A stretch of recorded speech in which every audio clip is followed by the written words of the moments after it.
to Syria, Alternative Dialogues, a podcast hosted by Syrian Center for Policy Research in cooperation with Security in Context and the Arab Studies Institute. This podcast discusses domestic and transnational political, economic, and social challenges in Syria's protracted conflict. It provides a platform for evidence-based dialogue and knowledge production using research to inform narratives and policies about Syria. Welcome everyone to Alternative Dialogues for Syria. In this introduction, we will introduce the three partners who are responsible and participate together to produce this podcast. My name is Rabie Nasser. I am a researcher in the Syrian Center for Policy Research, the first partner. And I'm joined by Omar Dahi, who is a professor of economics based in Hampshire College in the US, and also the project director of Security in Context Initiative. Bassam Haddad, who is director of the Middle East and Islamic Studies program at George Mason University and a board member of ASI, among many other things. Welcome both. We are very excited about this starting point after long preparation. أهلا ربيع وعمر. Thank you, Rabia. It's great to be with you and Bassam today. Great. Let's start by introducing the three institutions who are hosting and participating in producing this podcast. I will start by the Syrian Center for Policy Research, which is founded in 2011 in Syria and then moved to be based now in Beirut and Vienna. SCPR is an independent non-for-profit research center, concentrate mainly on the issues related to the Syria conflict and the root of the conflict. We produce policy-oriented research and use this evidence to improve dialogue on Syria during the last 11 years. Also, we use a participatory approach and heterodox approach to create alternatives for the future in participation with the Syrian people. This is in brief. I will move to Bassam and Omar to introduce ASI and SIC. Thank you, Rabia. The Arab Studies Institute is actually a nonprofit organization that has established itself at the center of the knowledge production map on the Middle East and the United States, Europe, and the region. It serves as an institute in its own right and as an umbrella for 5 organizations that bring to different audiences unique knowledge, scrutiny, voice, and critique that is seldom found under any one roof because of the variety of institutions that makes up the Arab Studies Institute, including the Arab Studies Journal, a peer-reviewed journal, Jadaliya, a daily analysis publication online, Quilting Point Productions, which produces audiovisual material, FAMA, Forum on Arab and Muslim Affairs, which is the research arm that includes many projects like the Knowledge Production Project and Middle East Studies Pedagogy Initiative, and Tadween Publishing. And this year, we are celebrating our 30th year in existence, so we are very excited. And thanks to people like Rabia and Omar and many others that have collaborated with us throughout the years. Thank you, Bassam. You are very welcome. And Omar, please, can you introduce Security in Context?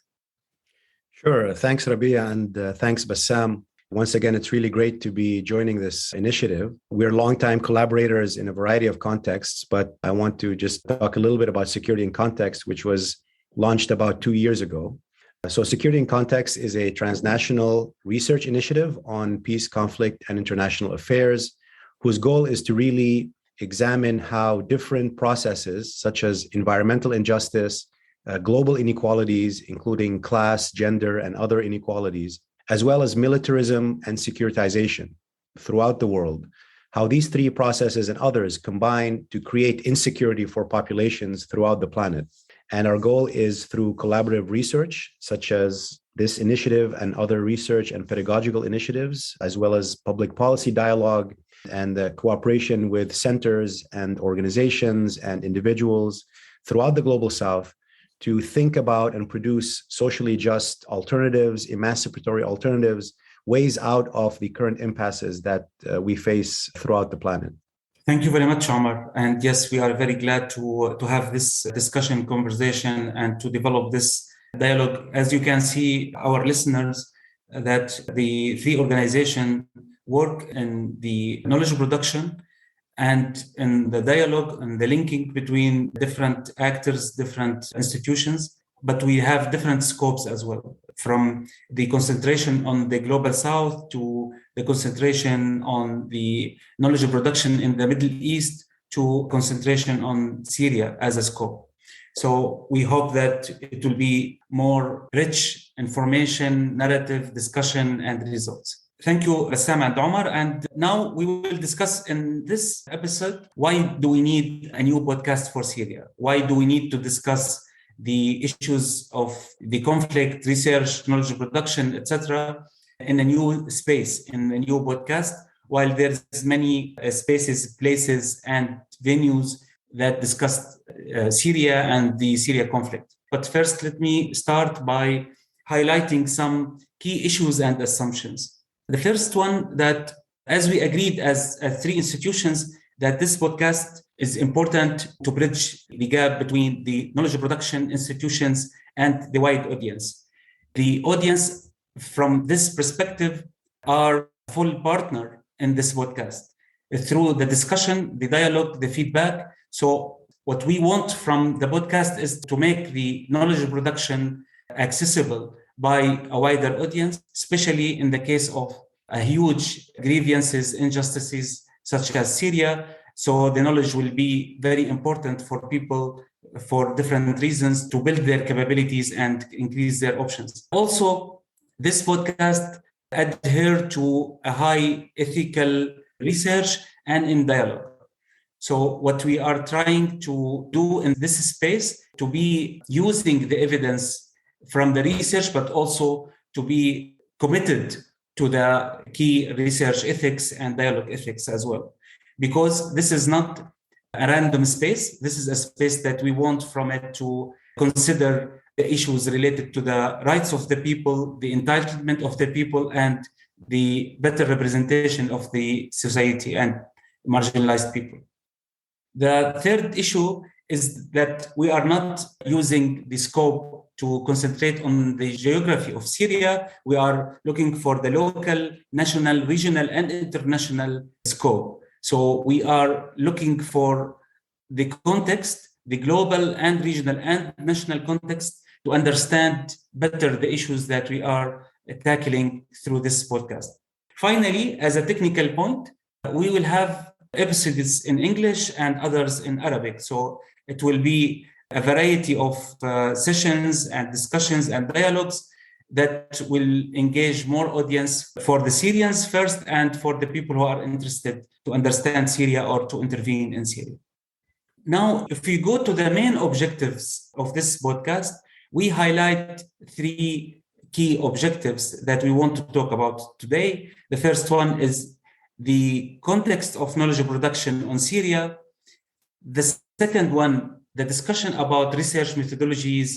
And finally, we will discuss the third objective, which is the transformative research. We can start with the discussion of the knowledge production on Syria before and during the conflict with Bassam, and maybe you can highlight the implications of the knowledge production during this period, how this changed and how this affects our narrative, our understanding of the Syria conflict, and how we can move forward in this regard. Thanks, Rabie. I'll try to be brief because this is a mammoth topic that I think will be recurring throughout. One of the starting points in our discussions is the fact that we observe a schism or perhaps a rupture in knowledge production on Syria caused by the profound transformation of the country at all levels since the start of the 2011 uprising. This rupture is multifaceted and has significantly affected knowledge production on Syria, especially cumulative knowledge production that stretches back and forth in time and space. I will address one principal aspect with some focus on scholarship because scholarship requires a different dynamic and set of precepts. But I'm confident that the broader topic of this issue of schism will be a recurring theme as I shared throughout this and future podcasts. One starting point is the basic observation that most knowledge producers on Syria before 2011 have not been able to continue their research in the same manner, particularly in terms of fieldwork.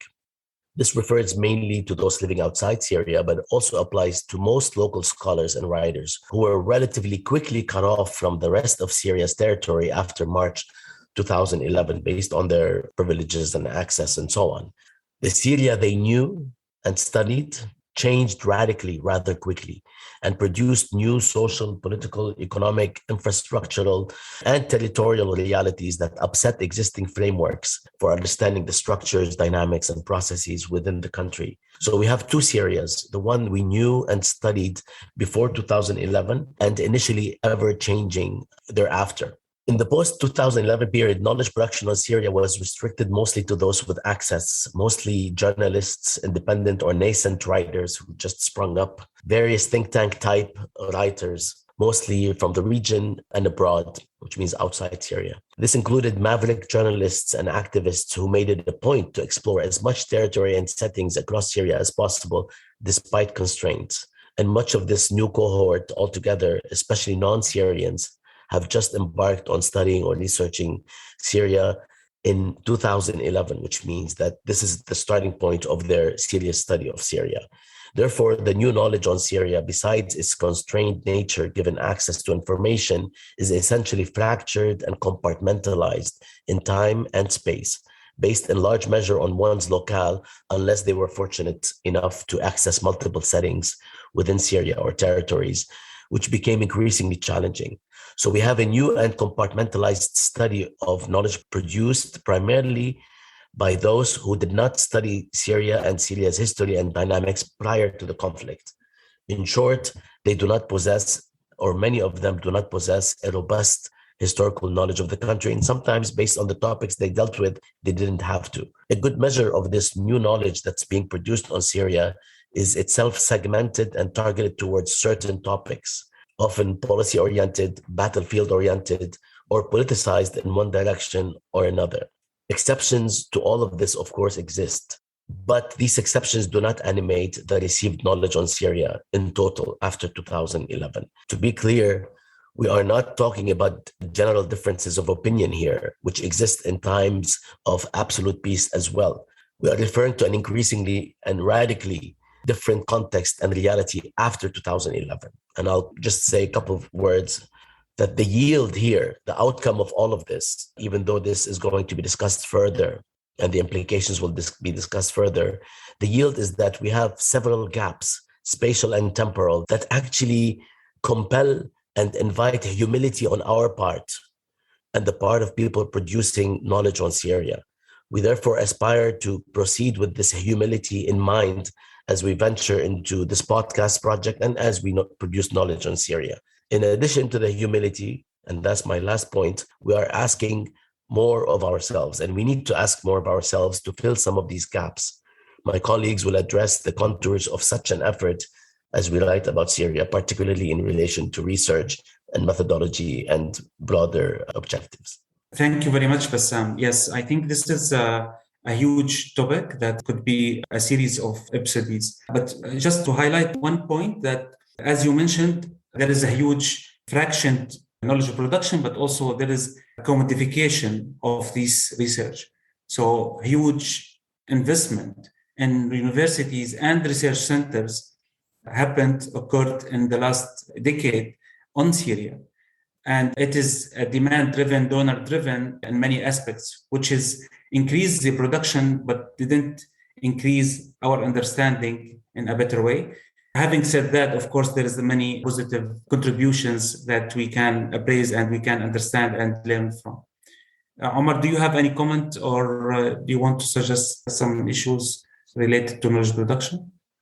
I think just one comment, which I was going to bring up as well when I talk about another aspect of the podcast, is that there is the landscape of knowledge production. Obviously, this schism that Bassam talks about after 2011 is greatly vast, much vaster than anything before. And so there's a complexity that ranges from academic to think tanks to activists to journalists to wide audiences who are completely unfamiliar with Syria. And I think, and this is something I think to take seriously, is that it's not, these schisms don't fall in ways that you might anticipate. So it's not necessarily that academic research is unproblematic and think tanks are problematic. It's not necessarily that there's some, activists are just sort of biased and non-activists are not. And it's much more complicated than that. It's not to imply that, there's more robust knowledge production in one sector, but it's the entire landscape that we really need to actually examine and sort of think about what makes for actually solid research on Syria.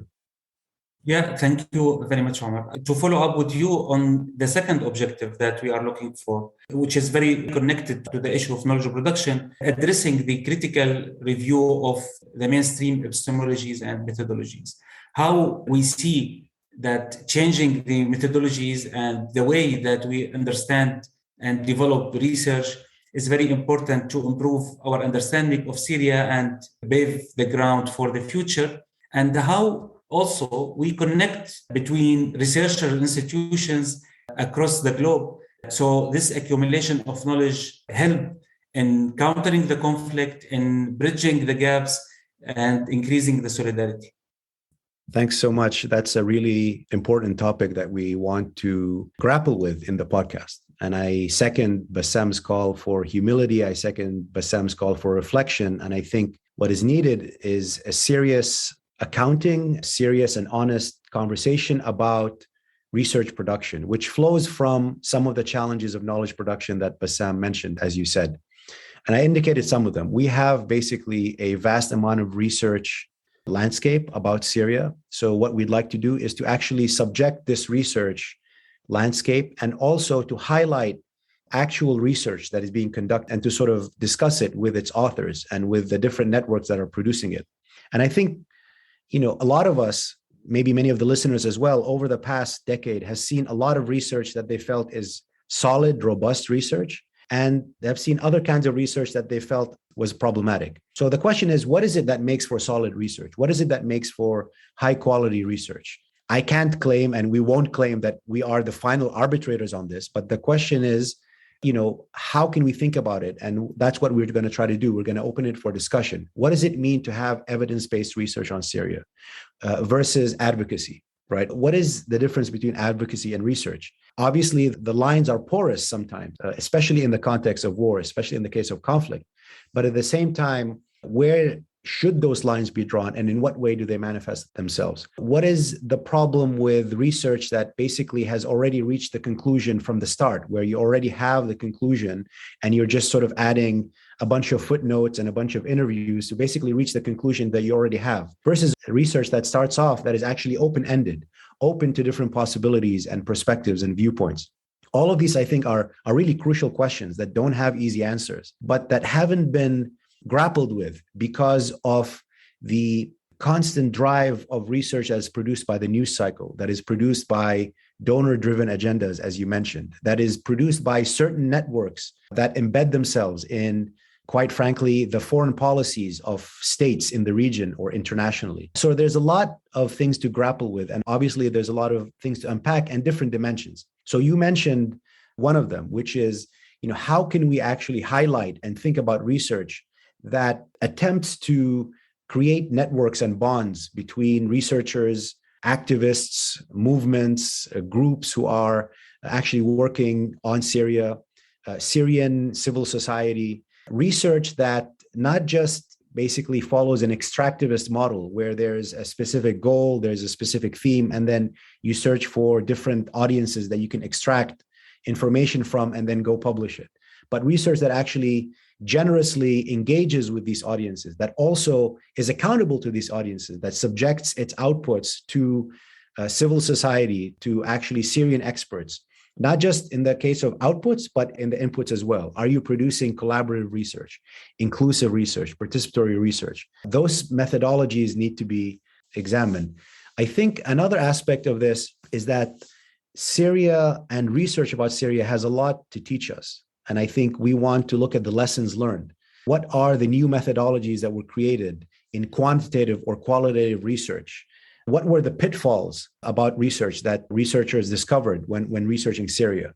What new approaches to, for example, measuring the economy during times of conflict, during a situation where the country has been partitioned in a de facto manner? What does it mean to actually examine national income accounting? To just give one example of the kind of challenges the Syrian Center for Policy Research does. So really, all in all, what we want the podcast to do is not just to focus on the narratives and the knowledge production, but actually to look at the research itself, to highlight important examples of solid research and to sort of grapple through these complexities and different layers that I think will help us actually have an impact moving forward. Impact in a sense of having dialogue with the research community, having a space where we can actually think through the ethics of these questions and produce alternatives that we actually can help break the deadlock, break the stalemate, and find a way out of our current impasses. Thank you very much, Omar. Bassam, do you have any comments? Do you want to add something? I just want to highlight that in addition to the point of the rupture and the schism, and with the caveat that knowledge production by scholars doesn't necessarily have an extra value compared to other knowledge production in general. In addition to all of this, what Omar is suggesting and addressing is crucial in trying to overcome the deeply polemical knowledge production on Syria. I mean, one way to do that, and even though all topics have the same situation in terms of the breadth of knowledge production on it and the difference of opinion, but the vast gaps between different knowledge producers on Syria after 2011, which have caused a lot of conflict, can actually be mitigated by proper methodologies, evidence-based work, and the kind of pointers that Omar is addressing. I don't think this is anymore a choice or something that you do as part of your professional work. I think it's mandatory that we establish the highest standards of research methodologies, approaches, and evidence-based work in order to mitigate that sort of polemic context. Yeah, and I will take it from there to the third objective. Our critical understanding of the knowledge of production, developing new approach and frameworks and methodologies is very important, but to what end? That's the third objective. Improving our diagnosis and understanding and engagement with the society to overcome the different layers of submission that we are living in, the different layer of lack of balance of power, the different layer of authoritarianism. So I think the podcast is a small, tiny contribution, but to improve our tools, our forms of conducting substantive democracy. The first issue is how to engage with people with respect, with high ethical code is very important. How we engage with the people to improve our knowledge as a researchers and also to improve the dialogue. And I think open public dialogue is the key tool for us to represent people. We don't have any other tool now. Everything related to elections, not just in our region, is manipulated by fund or by political oppression and by other actors. So this is a transformation from engaging with people with a proper methodologies to reach alternatives and options together. This is a pressure against the oppressors. This is a pressure against the mainstream methodologies. Now, after COVID-19, we have a recovery policies, which is repeated everything that was the root of the social movement in the region. So the challenge is not just internal. It's a challenge to the mainstream, the key actors who are imposing. If you now criticize the market economy, the only answer is that you are proposing the Cuba model. So although we have this huge failure around the world, so looking for hope is to come back as a power from knowledge and from the society to pave the way for alternatives and to increasing our bargaining power as a people, as researchers, against the key actors who are leading this region for a degradation era. So it is a kind of resistance to the submission, to the common sense that we can't do anything, to the lack of hope, and to the tendency of many of the people to migrate from the region. Of course, this is a very wide objectives that we are talking about, but I think it is a starting point to think in the right direction.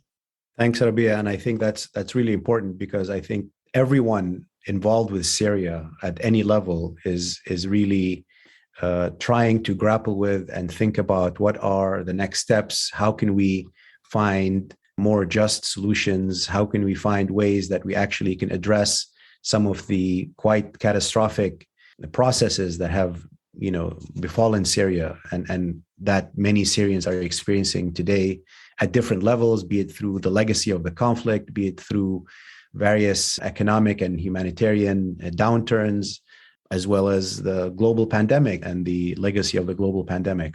So I think it's very important that the podcast for all of us actually tackles these issues. Bassam, do you have any comments on that? No, I mean, more of the same of what you shared. I am hoping that the essence of what we all discussed today will come out in various iterations throughout the podcast. And I hope that we can also pinpoint perhaps practical and specific approaches for those who would like to overcome these many hurdles that we have been discussing for a particular purpose, of course. So I am looking forward to further discussion on this and in a more practical feel of what it means to say there's a schism in knowledge production, what it means to say we have to be humble, we have to have a humility about knowledge production and the judgments we make, and what it means to say we have to adopt evidence-based approaches and proper methodologies and address things from a social justice perspective. So I feel that this would be educational, including, of course, for us as well. Thank you, Bassam, and thank you, Rabie. And with that, we've reached the end of our first episode. We all agreed that we wanted to keep it as brief as possible to introduce and lay out the main issues. But as you can see, we really have a very ambitious agenda. We have a very ambitious scope of where we want to take this podcast. I'm personally incredibly excited about this from a personal and sort of organizational perspective. I think we just scratched the surface of the topics that we want the podcast to tackle and really looking forward to the next steps. Bassam, do you want to comment a little bit? I wanted to say that now more than ever, I think we need collective thinking at various levels to overcome the conflict and legacy of injustices in Syria. It is a pressing and urgent matter. It is not basically a quote unquote a normal, if there's a normal anymore, situation. We need this sort of new thinking, this evidence-based approach and conversations, and we need to be innovative, and we also need to be inclusive. I mean, that is a huge challenge because of the rift between the various camps that are producing knowledge on Syria, who before the conflict actually were very much on the same page. And now you read knowledge on Syria or articles or statements, and it's almost as though people are talking about different things, even though they're talking about the same thing. So there is a need to try to reach out as much as possible and to be made a bit uncomfortable by connecting and engaging with others who might not see eye to eye. And our approach of focusing on evidence-based work helps reduce that sort of tension.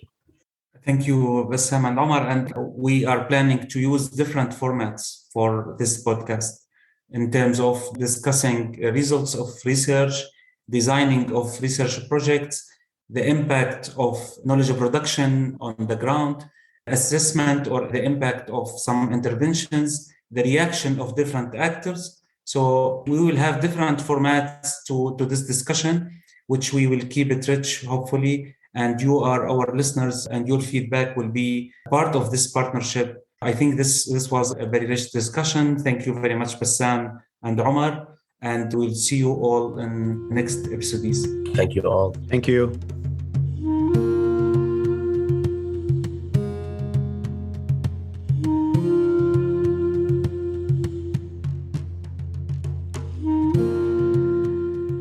You listen to Syria Alternative Dialogues, a cooperation between Syrian Center for Policy Research, Security in Context, and the Arab Studies Institute.